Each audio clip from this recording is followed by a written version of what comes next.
that you need healing. You get the resources, the tools, the people that you need to start the healing journey so that not only will you be better, but you will attract better.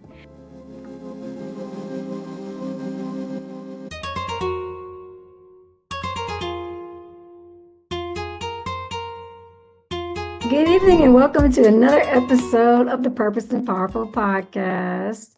I'm here tonight with my wonderful co-hosts, Thomas and Miss Deborah.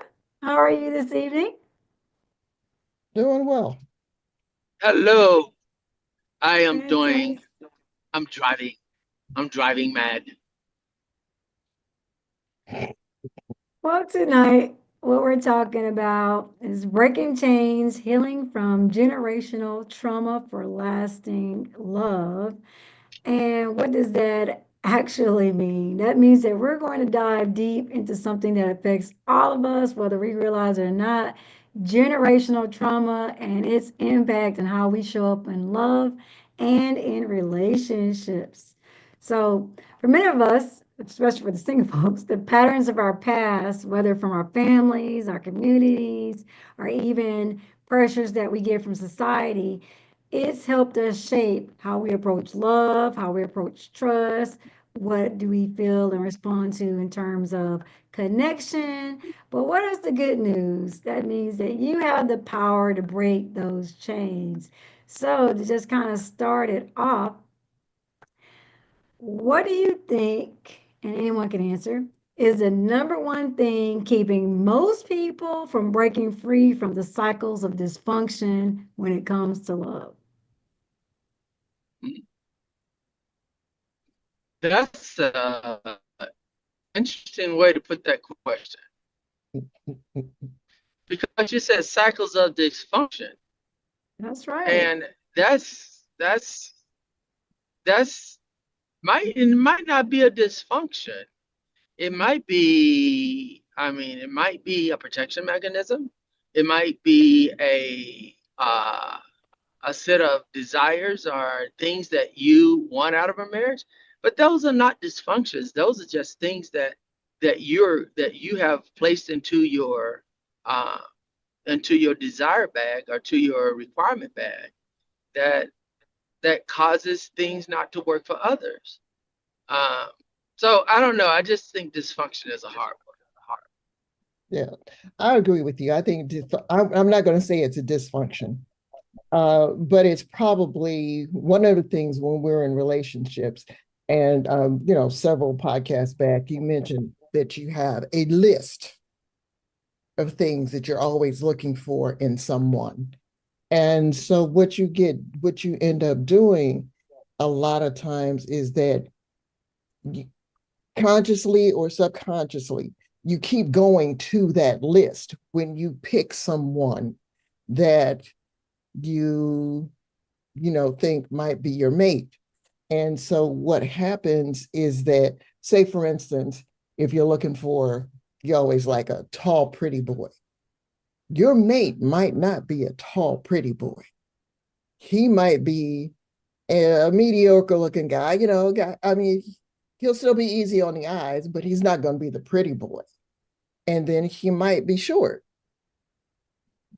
So sometimes when you start seeing that, one of the things as you're in the relationship, start looking at the different things of the similarities and where possibly, because each relationship is teaching you something. And so if you start looking at, well, okay, I was looking at the tall, pretty boy, but there's something about tall, pretty boys that just don't work. And so maybe if I break my what is it? Break my I want to say break my cycle. It's not a cycle, but if I This, pardon, what'd you say? I said, break that dysfunction. Break that dysfunction. But if you turn around and you look at something different, something that's not necessarily familiar to you, because you get comfortable in that. So you get out your comfort zone. Let's put it that way, because this list is your comfort zone. So if you get outside that comfort zone, then you just might find that mate. And I I love mean, it. and I think one of the things that a lot of people have, even in marriages, and I call it, um, I don't know if this would be called, it can be looked at as a dysfunction, but insecurity. Insecurity is one of the things that I believe in a lot of, that keeps a lot of people out of relationships because they don't feel secure in the relationship. And at the same time, they're insecure about themselves. So the insecurities on both sides, um, and that insecurity breeds the lack of trust. It breeds, denial, because now you're trying to say, well, I'm secure about who I am. Really, are you? And it actually brings on the inability to step outside of your zone, um, and try something different because well, this is all we've been, and you know um, and that work that happens inside of marriages too. I mean, I can talk about us, I think, and not get shot up too bad. So it's like, I was, when me and my wife got married, guess who had done my clothes for the last 27 years of my life? Your Take a mama. wild guess. See how she Your said that? mom. See how she said that? Your mama. She had to help you out. She had to help You, everybody you out. had you heard all that? And so she was like, well, I'm going to get you some shirts. I said, that's all right. Don't worry about it. Mama get them for me. And I said that before I even thought about it. And she was like, Wow. well, your mama can get all your clothes for the rest of your life. And I'm like, oh, The whole thing is too. The clincher was we went shopping and we went to buy his clothes, and that's when he was like, well, that's what my mama wants. My mama don't pick that. My mama don't. And I'm like, well, you let your mama buy your clothes then.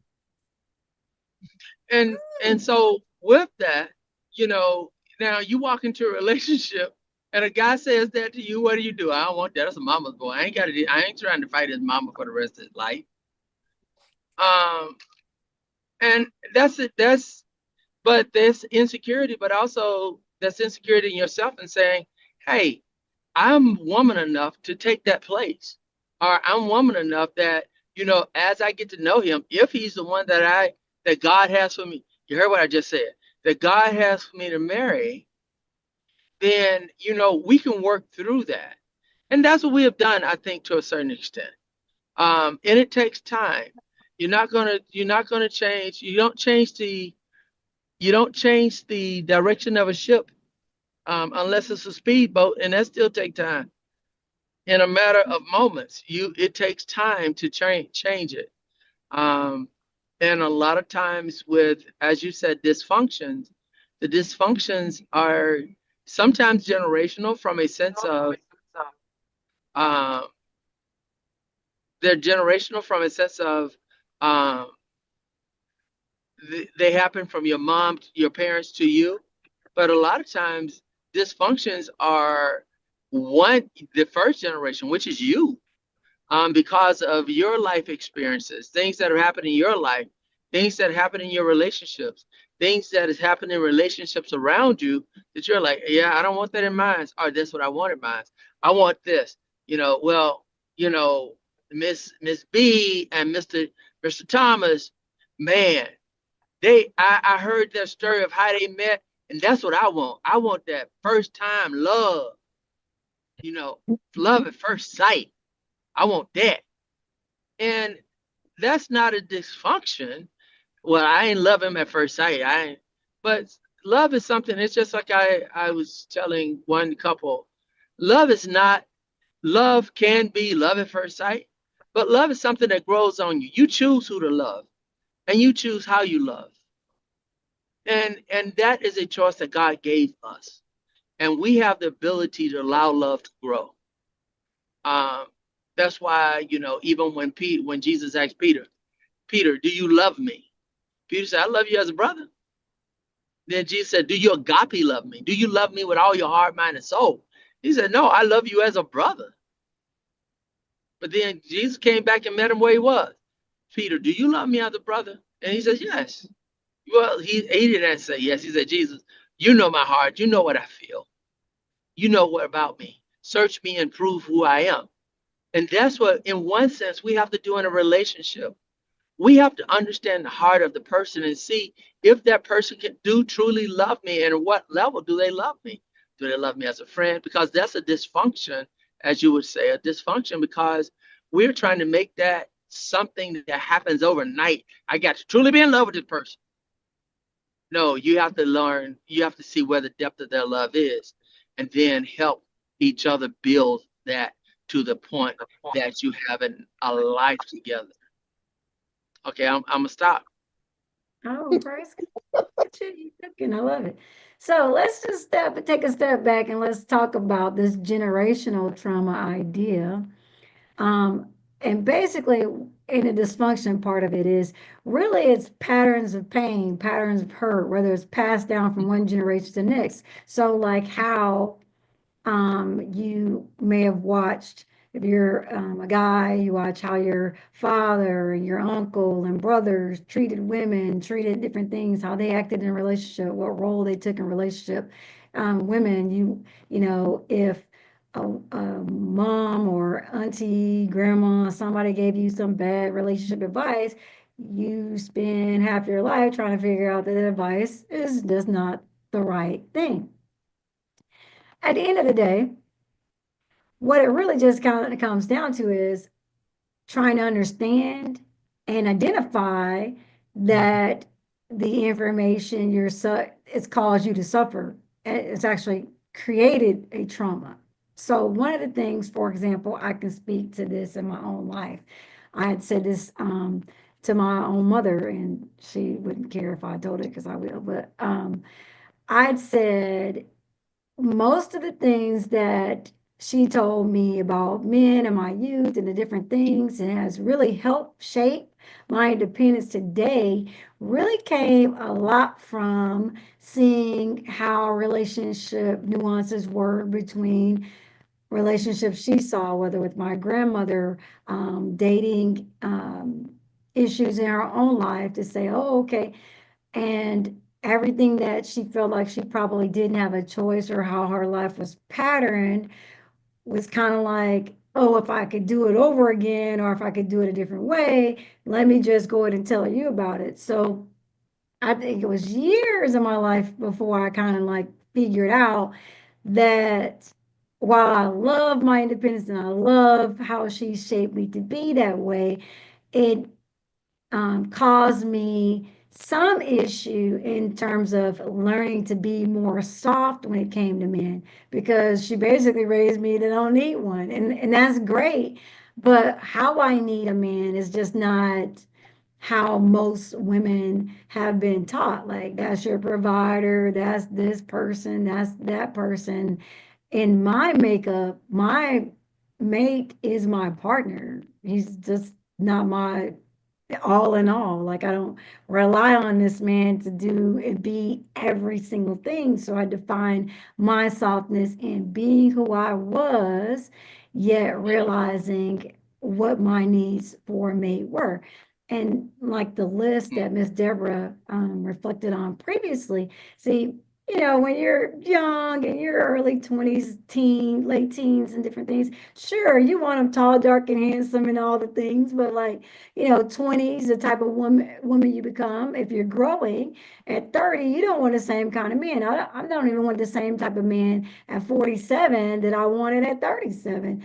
And it's just because you change and you evolve and your needs change and evolves also. So even with that, you have to, you know, be willing to recognize through the different relationships where your struggles are, where your issues are, and where your pattern of behaviors actually needs some change. So I can be more soft as long as I have a leader of a man in front of me, but I can recognize that. So I don't have to put on my list that I need the man to be a hard worker, hardworking, trustworthy, those things, that's the type of man I attract. It's just pretty much science for me now. So I can relax on some things and get to learn and love him for the man that he is. But there are just some things that are always going to be non-negotiable. But I don't attract men that don't meet that the basic minimum requirements that I have. And it's just because I just never in the position or in the place to meet a man below the station of what I'm looking for. So, but again, that's just with growth and time. You learn to love yourself as you're learning to love other people. And then when you really have a value system and really understand who God's making you, who's made you to be, as you're learning that, then you start to get an idea and a clue about who he has to put you with because together it's ministry, right? You iron sharpens iron, and that person is supposed to make you better in ways. So no, they're not supposed to be exactly a carbon copy of who you are. You know, that's how we become stronger is because we're paired with people that become the answer to the weaknesses or the things that we're less strong in. Hmm. So I got a crazy question. Bring it on. All right. What's the difference between a woman that wants a Boaz and the Proverbs 31 woman? I don't think that there's a difference in the woman except in the role and the makeup of that particular function and relationship. Like, what is your calling in that relationship? A lot of times women get so thrilled by the idea of a Boaz because they're like, oh, I'm not going to have to work. The man's going to be wealthy. And I'm just going to have this whole, he's going to have everything already set up for me. He has the money, he has the cars, he has the house, he has this, he has that.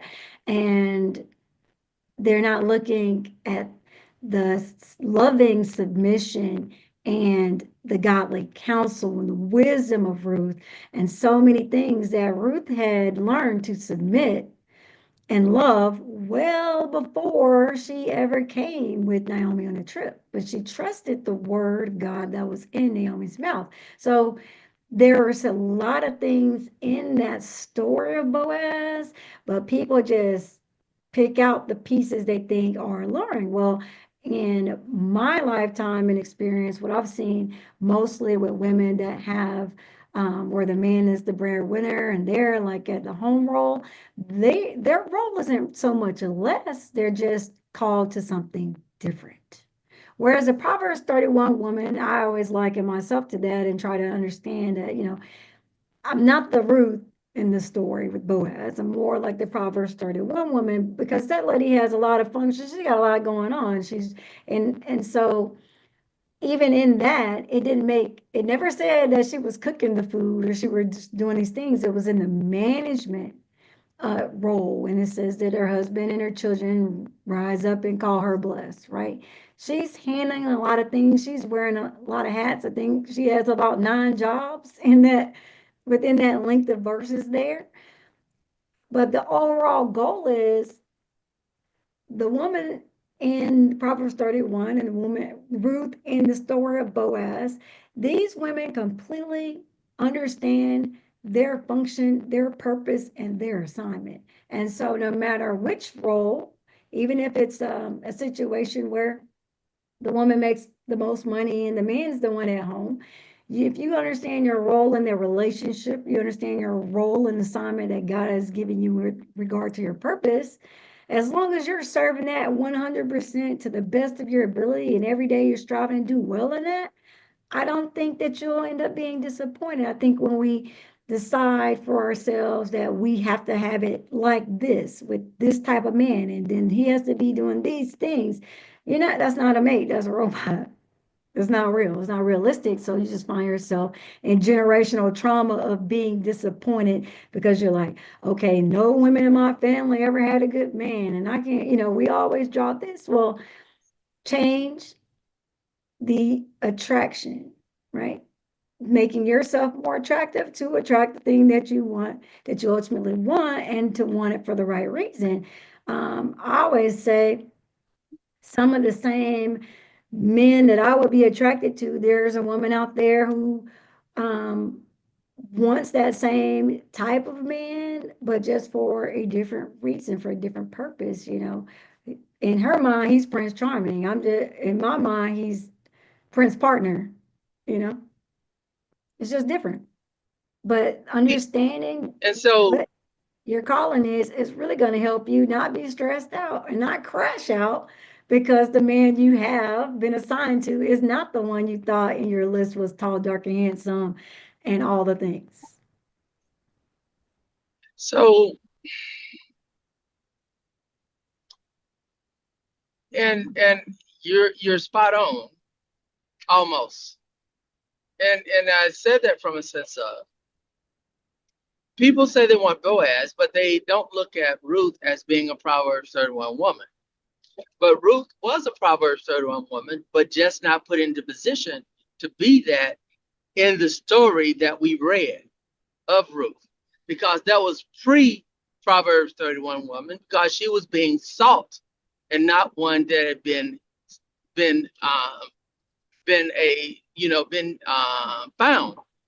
And we found Boaz in the finding mode, or her finding mode, as she did run a household, as she did make sure that Naomi was great, that was taken care of, as she did make sure that she carried herself in a way that made Naomi proud.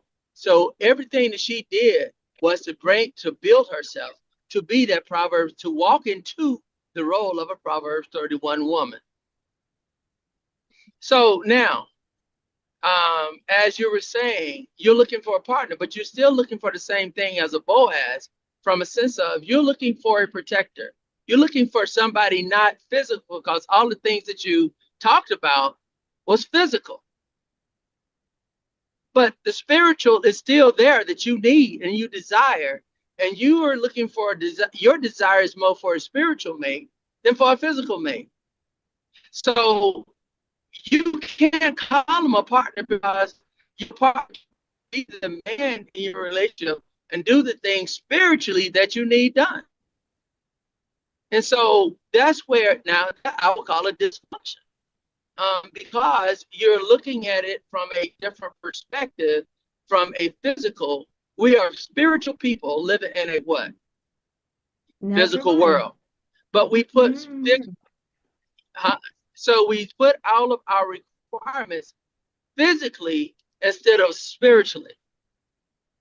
And my wife can say yay or nay, but I strive to do the physical, but I also strive to be that spiritual person that knows her spiritually, and to strive to be there spiritually for her. And that's hard, because the spiritual is hard. I can do this physical easily, but the spiritual is hard, because it's you allowing others to get inside of your spiritual space, and you allowing others to you allowing me allowing her to get into my spiritual space, so that she understands each other spiritually. And that's where people don't that's where marriages, and I believe a lot of relationships fall apart, because they always want to get physical and never want to get spiritual. If they focus on the spiritual part first, a lot of these dysfunctions will be exposed and can be worked out, because now you see where he or she is coming from spiritually, and then you can work with the physical, because the physical going to change. The physical always change.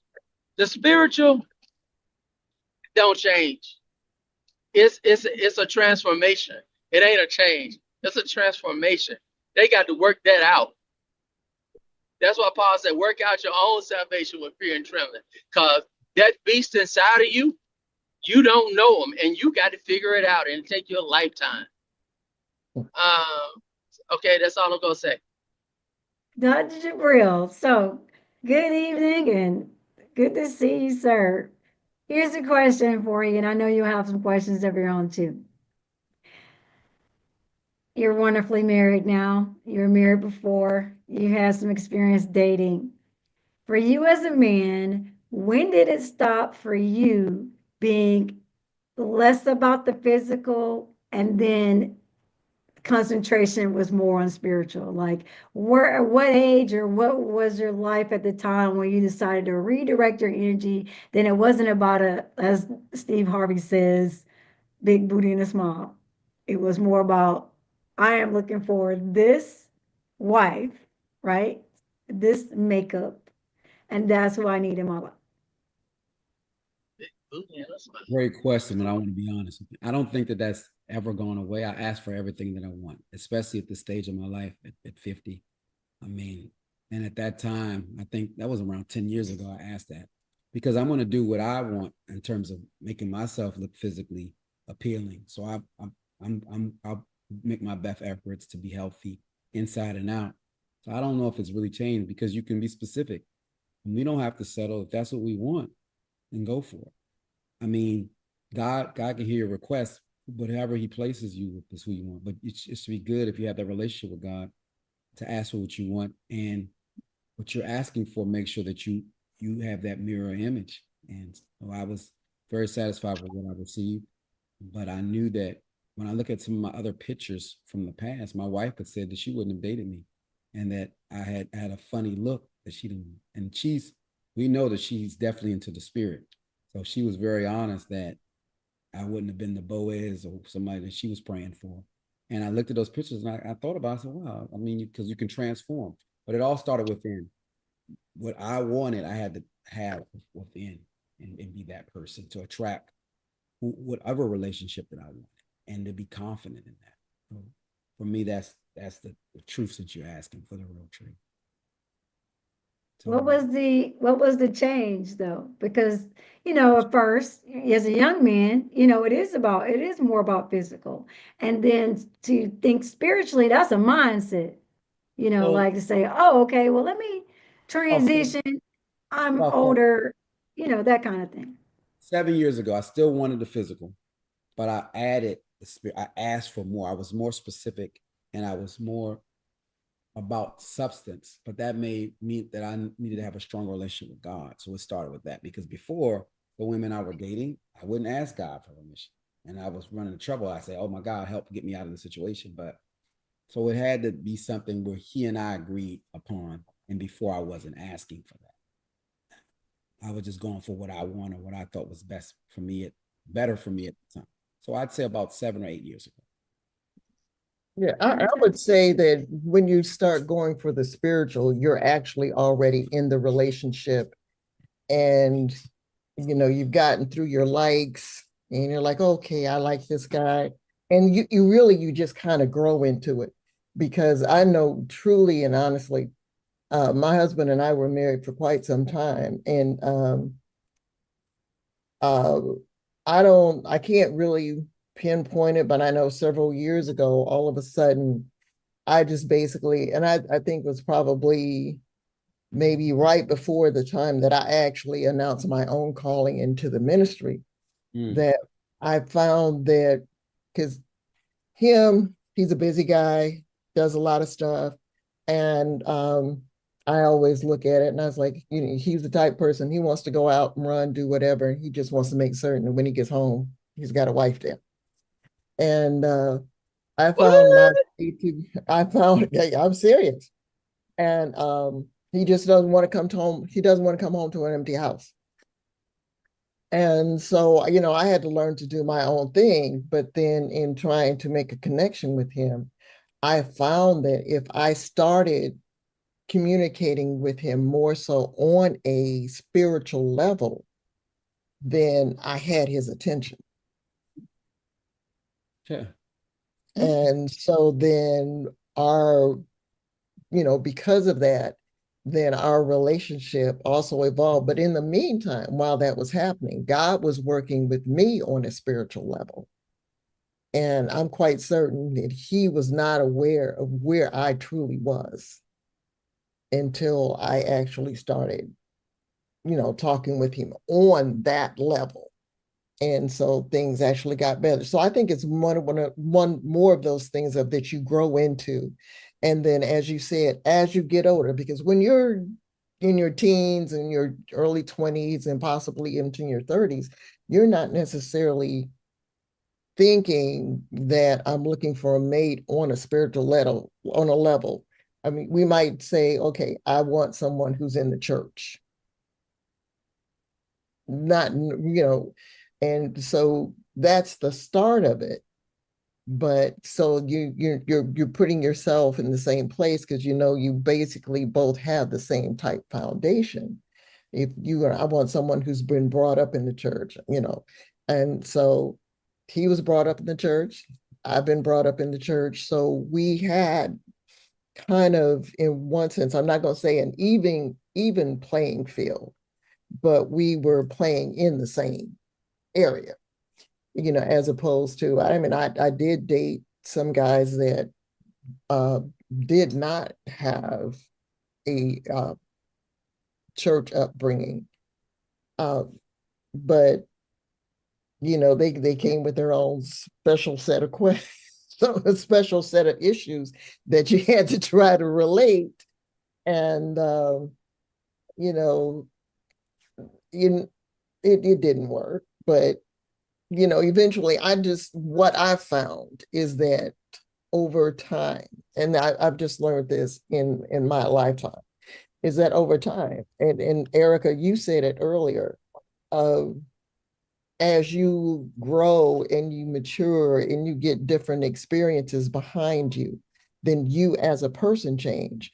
Because I'm like Dr. Jabril, back in the day, if people had known me back in the day, they would look and say, "Is that you?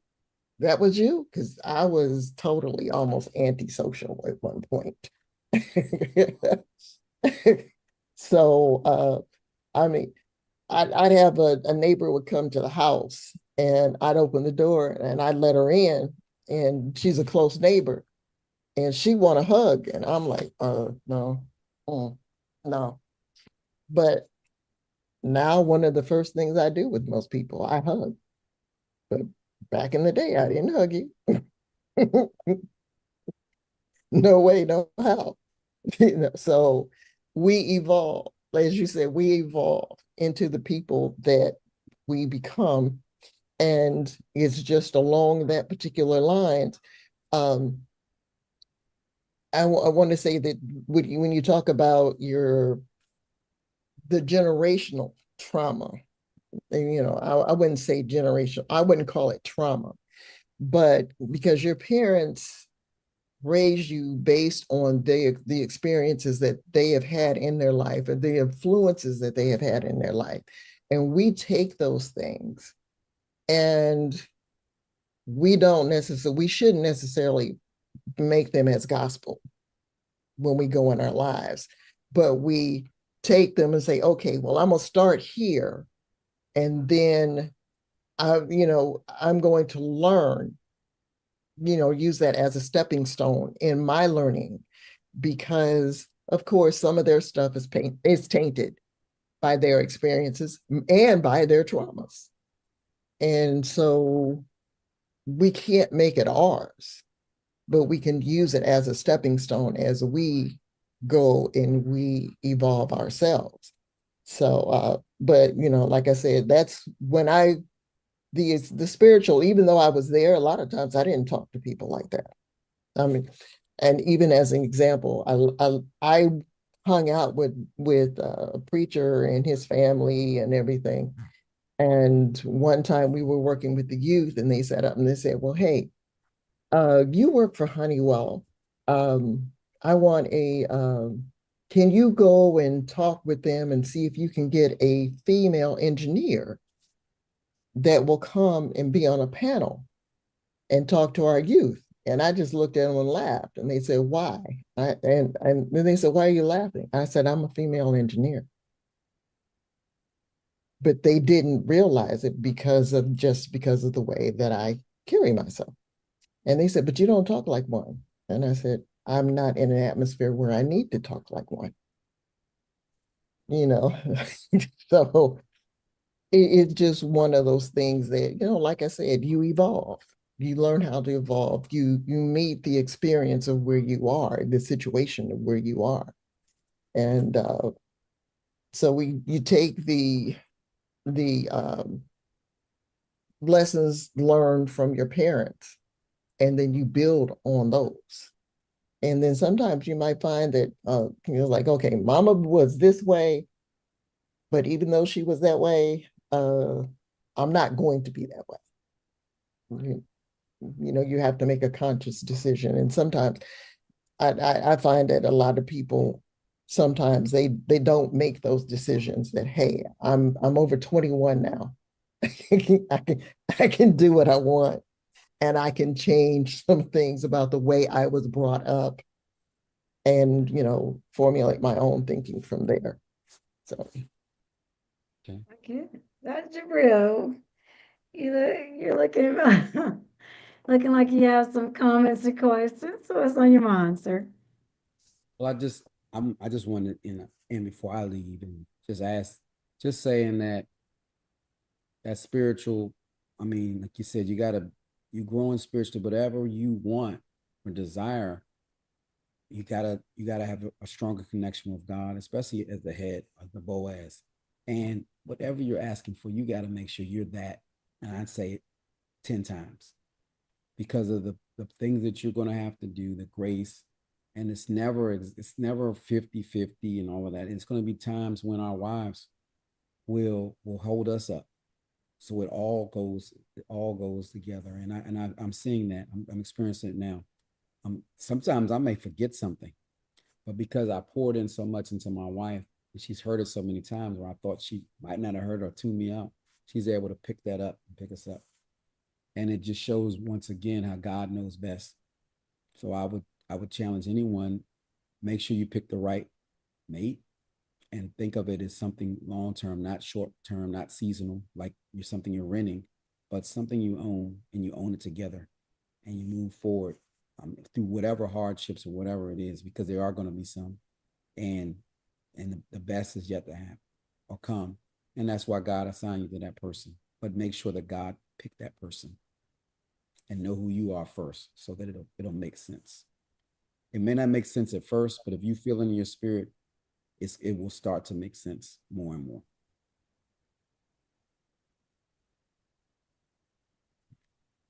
That's true.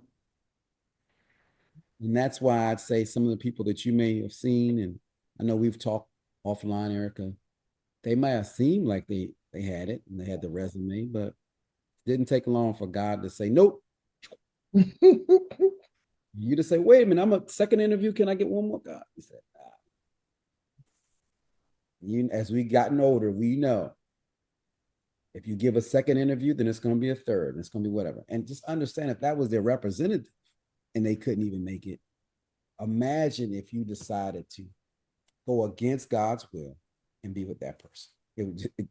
That doesn't make any sense. It's like hiring someone that you know is not qualified, but you just want to fill a position. What usually happens? You end up firing them, or they quit on you. I don't know if anybody understands or if the audience understands, but that's really what I have to say and all I have to say. And how you do some things is how you do everything. So even in my business life, I can't get desperate. I mean, it's better to, sometimes God may not want me to have that staff and all of that. And what I've noticed when he's moved things away from me, I've gotten closer to God and seen everything that I needed and realized I didn't even need that. That was more, maybe my ego wanted to just put a, mm, say you're making a certain amount of money. So in your mind, you think you need to hire all these people when that's not even the next step. He wants to preserve us, or jumping into another program just because you made some money. He's saying, wait a minute, what about some of those debts? Knock those things down. Do something else. Stop running around. Have more time and get yourself healthy. So all of the answers are right in front of us, and they're also in the great book.